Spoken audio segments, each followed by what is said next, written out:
چلیے دوستو، آج ہم نورانی قاعدے کی تختی نمبر 21 حروف مقطعات سمجھیں گے کہ ان کو کس طریقے سے پڑھا جاتا ہے۔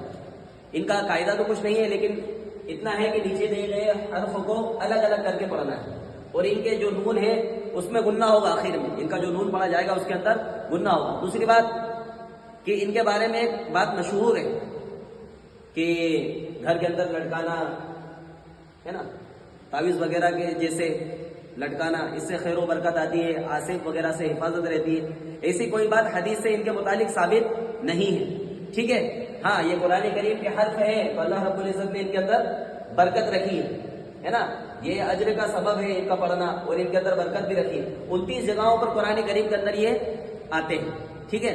اب اس کا پڑھنے کا طریقہ یہ ہے، مثال کے طور پر ایک مثال ہم سمجھ لیتے ہیں۔ الف لام میم،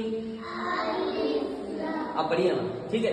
الف لام میم صاد، الف لام را، ٹھیک ہے۔ اس طریقے سے پڑھے جاتے ہیں۔ اب اس کو اور اچھے سے سمجھنا ہے ہم کو۔ اگر آپ لوگوں کو سارے حرف جو ہے کہ پڑھے ہوئے چاہیے تو اس کا پورا ویڈیو بنایا گیا ہے، اس پر دیکھ سکتے ہیں چینل کے اوپر جا کر۔